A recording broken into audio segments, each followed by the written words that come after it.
Hello all, ಎಲ್ಲರೂ ಹೇಗಿದ್ದೀರಾ? Hope ಎಲ್ಲರೂ ಚೆನ್ನಾಗಿದ್ದೀರಾ ಅಂತ ಅನ್ಕೋತೀನಿ. ನಾನು ನಿಮ್ಮ ಧನ್ಯ.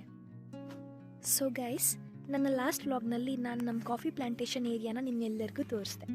ಸೊ ಇವತ್ತು ನಾನು ನೆಕ್ಸ್ಟ್ ವ್ಲಾಗ್ನ ಮಾಡೋಣ ಅಂದ್ಕೊಂಡಿದ್ದೀನಿ.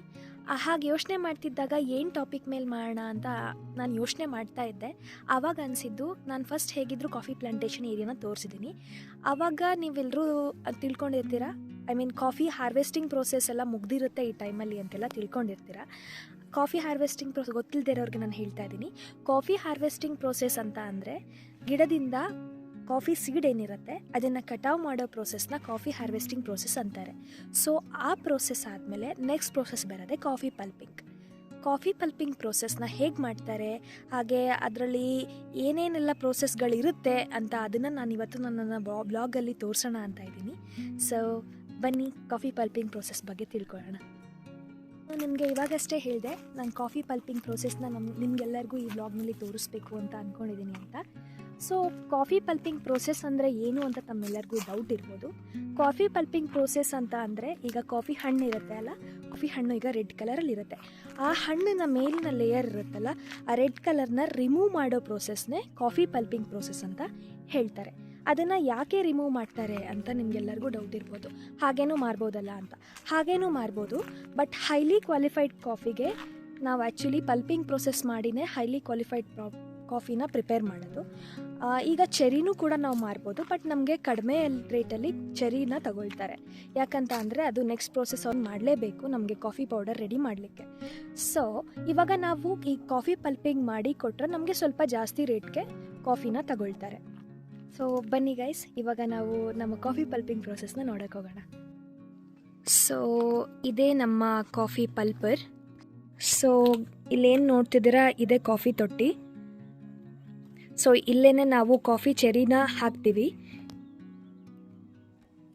ಹಾಗೆ ನೀವಿಲ್ಲಿ ಪೈಪ್ನ ನೋಡ್ತಿರ್ಬೋದು, ಇದ್ರ ಮೂಲಕನೇ ನಾವು ಆ ಕಾಫಿ ಚೆರಿಗೆ ನೀರನ್ನ ಬಿಡ್ತೀವಿ.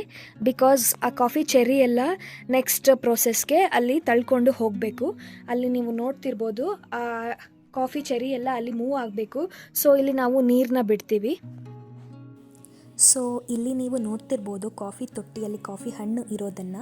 ಇದು ನೆಕ್ಸ್ಟ್ ಪ್ರೋಸೆಸ್ಗೆ ಹೋಗ್ತಾ ಇದೆ. ಆ ಕಾಫಿ ತೊಟ್ಟಿಗೆ ಆ ಕಾಫಿ ಹಣ್ಣನ್ನು ಫಸ್ಟ್ ಸುರಿತಾರೆ. ಅದಕ್ಕೆ ಕಾಯಿ ಎಲ್ಲ ಹಾಕೋದಿಲ್ಲ, ಬಿಕಾಸ್ ಮೆಷಿನ್ ಹಾಳಾಗುತ್ತೆ, ಪಲ್ಪಿಂಗ್ ಮೆಷಿನ್. ಕಾಫಿ ಕಾಯಿನೆಲ್ಲ ಹಾಕಿದ್ರೆ ಸೊ ಹಣ್ಣನ್ನೇ ಜಾಸ್ತಿ ಪ್ರಿಫರ್ ಮಾಡ್ತೀವಿ, ಬಿಕಾಸ್ ಔಟರ್ ಲೇಯರ್ ಕಾಫಿ ಕಾಯಿದೆಲ್ಲ ತೆಗಿಯೋಕ್ಕಾಗೋದಿಲ್ಲ. ಸೊ ಆ ರೀತಿ ಮಾಡ್ತೀವಿ. ಅಲ್ಲಿ ನೀರು ಬಿಟ್ಟು ಕಾಫಿ ಚೆರಿನ ಕಳಿಸ್ತೀವಿ ಅಂತ ಹೇಳಿದೆ. ಸೊ ಅಲ್ಲಿಂದ ಎಲ್ಲಿ ಬರುತ್ತೆ ಅಂತ ಅಂದರೆ, ಆ ಕಾಫಿ ಚೆರೀಸ್ ಎಲ್ಲ ಇಲ್ಲಿ ಬರುತ್ತೆ. ಕಾಫಿ ಚೆರಿ ಬರೋ ಫ್ಲೋ ಏನಿದೆ ಅದನ್ನು ನಾವಿಲ್ಲಿ ಕಂಟ್ರೋಲ್ ಮಾಡ್ಬೋದು. ಲೈಕ್ ಇದನ್ನು ಎತ್ಬೋದು, ಹಾಗೆ ಇಳಿಸ್ಬೋದು. ಸೊ ಇಲ್ಲಿ ನೀವು ಕಾಫಿ ಹಣ್ಣು ಬರ್ತಿರೋದನ್ನು ನೋಡ್ಬೋದು. ಇದು ನೆಕ್ಸ್ಟ್ ಪ್ರೋಸೆಸ್ ಏನಂತ ಅಂದರೆ ಸೈಫನ್ ಅಂತ. ಇದು ಇಲ್ಲಿ ನೀವು ನೋಡ್ತಿರ್ಬೋದು. ಇಲ್ಲಿ ಬಂದ ಕಾಫಿ ಚೆರೀಸ್ ಏನು ಅಂತ ಅಂದರೆ ನೆಕ್ಸ್ಟ್ ಪ್ರೋಸೆಸ್ಗೆ ಹೋಗಬೇಕಲ್ವಾ. ಸೊ ಲೈಟ್ ವೆಯ್ಟ್ ಕಾಫಿ ಏನಿರುತ್ತೆ ಅದೆಲ್ಲ ಈ ತೊಟ್ಟಿಯಲ್ಲಿ ಕಲೆಕ್ಟ್ ಆಗುತ್ತೆ. ಹಾಗೆ ಸ್ವಲ್ಪ ಜಾಸ್ತಿ ವೆಯ್ಟ್ ಇರೋ ಕಾಫಿ ಎಲ್ಲ ಇನ್ನು ನೆಕ್ಸ್ಟ್ ಪ್ರೋಸೆಸ್ಗೆ ಹೋಗುತ್ತೆ. ಸೊ ಇಲ್ಲಿ ನೋಡ್ತಾ ಹೋಗ್ಬೋದು, ಈ ಕಡೆ ಲೈಟ್ ವೆಯ್ಟ್ ಕಾಫಿ ಎಲ್ಲ ಈ ಕಡೆ ಕಲೆಕ್ಟ್ ಆಗ್ತಿದೆ. ಇದನ್ನೇ ಸೈಫನ್ ಅಂತಾರೆ. ನೆಕ್ಸ್ಟ್ ಪ್ರೋಸೆಸ್ ಏನಾಗುತ್ತೆ ಅಂತ ಹೇಳ್ತೀನಿ ಮುಂದೆ. ಸೊ ಇದು ಕಾಫಿ ಪಲ್ಪಿಂಗ್ ಮೆಷಿನ್ ಗೈಸ್. ನಾನು ಆವಾಗಲೇ ಹೇಳಿದೆ, ಹೈ ವೆಯ್ಟೇಜ್ ಇರೋ ಕಾಫಿ ಎಲ್ಲ ಇಲ್ಲಿ ಈ ಮೆಷಿನ್ಗೆ ಬಂದು ತಲುಪತ್ತೆ ಅಂತ. ಸೊ ಆ ಕಾಫಿ ಸೀಡ್ಸ್ ಎಲ್ಲ ಇಲ್ಲಿ ಬಂದು ಈ ಮೆಷಿನ್ಗೆ ಬೀಳತ್ತೆ. ಸೊ ಇದು ಕಾಫಿ ಪಲ್ಪಿಂಗ್ ಮೆಷಿನ್. ನೀವು ನೋಡ್ತಿರ್ಬೋದು, ಇದು ಕಾಫಿ ಪಲ್ಪಿಂಗ್ ಮೆಷಿನ್.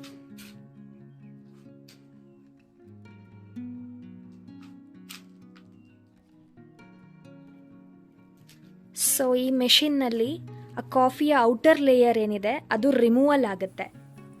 ಸೊ ನೀವೆಲ್ಲರೂ ಇಲ್ಲಿ ಗಮನಿಸ್ಬೋದು, ಕಾಫಿ ಪಲ್ಪಿಂಗ್ ಮೆಷಿನ್ ಸ್ಟಾರ್ಟ್ ಆಗಿದೆ. ಸೊ ಅಲ್ಲಿಂದ ಬಂದ ಸೀಡ್ಸ್ ಎಲ್ಲ ಇಲ್ಲಿ ಕಲೆಕ್ಟ್ ಆಗ್ತಾ ಇದೆ. ಹಾಗೆ ಔಟರ್ ಲೇಯರ್ ರಿಮೂವಲ್ ಆಗುತ್ತೆ ಅಂತ ಹೇಳಿದ್ನಲ್ಲ, ಇಲ್ಲಿ ರಿಮೂವಲ್ ಆಗಿ ನೆಕ್ಸ್ಟ್ ಸೀಡ್ಸ್ ಬರ್ತಿರೋದನ್ನು ನೀವಿಲ್ಲಿ ನೋಡ್ಬೋದು. ಸೊ ಔಟರ್ ಲೇಯರ್ ರಿಮೂವಲ್ ಆಗಿರೋ ಸೀಡ್ಸ್ ಎಲ್ಲ ಇಲ್ಲಿ ಬಂದು ಕಲೆಕ್ಟ್ ಆಗ್ತಾ ಇದೆ. ಸೊ ನೀವಿಲ್ಲಿ ಅದನ್ನು ಗಮನಿಸ್ಬೋದು. ಸೊ ನೀವೆಲ್ಲ ಯೋಚನೆ ಮಾಡ್ತಿರ್ಬೋದು ಇಷ್ಟೊಂದು ವಾಟರ್ನ ಯಾಕೆ ಯೂಸ್ ಮಾಡ್ತಿದ್ದಾರೆ ಅಂತ. ಸೊ ಕಾಫಿ ಬೀನಲ್ಲಿ ಸ್ಟಿಕ್ಕಿ ಲೇಯರ್ ಇರುತ್ತೆ, ಮ್ಯೂಸಿಲೇಜ್ ಅಂತ, ಅದನ್ನು ತೆಗಿಯೋಕ್ಕೆ ವಾಟರೇ ಬೇಕು. ಸೊ ಹಾಗಾಗಿ ವಾಟರ್ನ ಇಷ್ಟೊಂದು ನಾವು ಬಳಸ್ತಾ ಇದ್ದೀವಿ. ಸೊ ನೀವು ಇದೆಲ್ಲ ಏನು ಅಂತ ಯೋಚಿಸ್ತಿದ್ರೆ ಇದು ಕಾಫಿ ಔಟರ್ ಲೇಯರ್ ರಿಮೂವ್ ಆದಾಗ ಇಲ್ಲಿ ಬಂದು ಕಲೆಕ್ಟ್ ಆಗುತ್ತೆ. ಅಂದರೆ ಅಲ್ಲಿ ನಮಗೆ ಸೀಡ್ ಕಲೆಕ್ಟ್ ಆಗುತ್ತೆ, ಹಾಗೆ ಇಲ್ಲಿ ಸಿಪ್ಪೆ ಬರುತ್ತೆ, ಕಾಫಿ ಸಿಪ್ಪೆ ಬರುತ್ತೆ, ನೀವು ನೋಡ್ತಾ ಇರ್ಬೋದು. ಸೊ ಇದೆಲ್ಲ ಕಾಫಿ ಸಿಪ್ಪೆ ಇಲ್ಲಿ ಕಲೆಕ್ಟ್ ಆಗಿರೋದು. ಕಾಫಿ ಪಲ್ಪಿಂಗ್ ಮೆಷಿನ್ನ ನೋಡಿದ್ರಿ ಅಂತ ಅಂದ್ಕೊಳ್ತೀನಿ. ಸೊ ಇವಾಗ ಕಾಫಿ ಸೀಡ್ನ ನಾವು ವಾಶ್ ಮಾಡಿದ್ವಲ್ವಾ, ಆ ನೀರನ್ನ ಏನು ಮಾಡ್ತೀವಿ ಅಂತ ನಿಮಗೆಲ್ಲ ಡೌಟ್ ಇರ್ಬೋದು. ಸೊ ಆ ನೀರನ್ನ ನಾವು ತೋಟಕ್ಕಂತೂ ಬಿಡೋದಿಲ್ಲ, ಬಿಕಾಸ್ ಕಾಫಿ ಗಿಡಗಳೆಲ್ಲ ಸತ್ತೋಗುತ್ತೆ ಆ ನೀರು ಬಿಟ್ಟರೆ. ಆ ನೀರನ್ನ ನಾವು ಒಂದು ಗುಂಡಿಯಲ್ಲಿ ಕಲೆಕ್ಟ್ ಮಾಡ್ತೀವಿ. ಆ ಗುಂಡಿಯಲ್ಲೇ ಅಂದರೆ ಸನ್ಲೈಟ್ ಇರುತ್ತೆ ಅಲ್ವಾ, ಅದ್ರ ಮೂಲಕನೇ ಡ್ರೈ ಆಗೋ ಥರ ಪ್ರೋಸೆಸ್ ಅದು. ಹಾಗೆ ಅಲ್ಲೇ ಡ್ರೈ ಆಗುತ್ತೆ, ಅದನ್ನು ನಾವು ನೀರಿಗಾಗಲಿ ತೋಟಕ್ಕಾಗಲಿ ಎಲ್ಲಿಗೂ ಬಿಡೋದಿಲ್ಲ.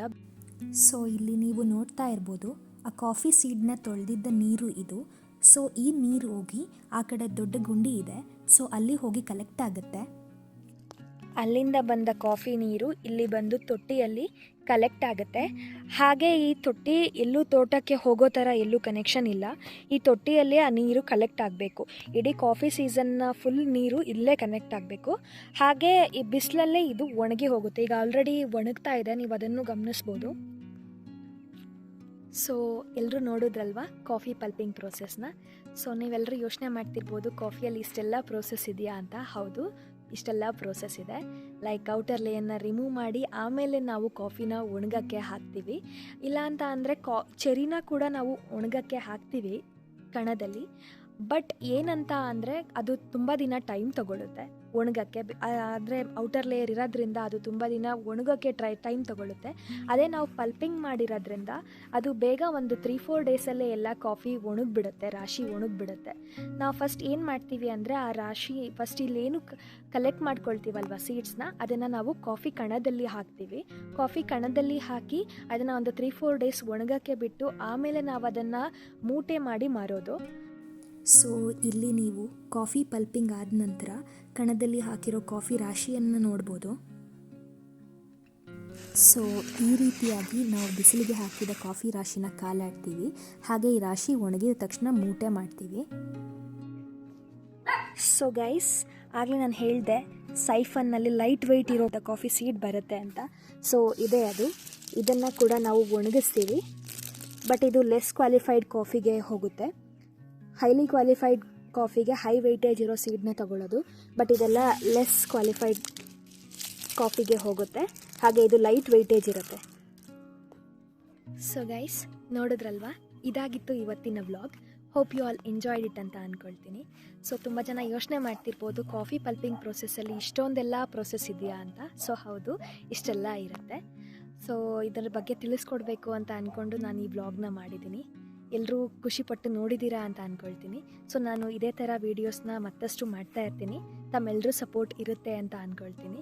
ಸೊ ಅದಕ್ಕೋಸ್ಕರ please like, share, subscribe my channel ಅಂತ ಹೇಳ್ತಾ ಇದಾಗಿತ್ತು ಇವತ್ತಿನ vlog. So thank you guys.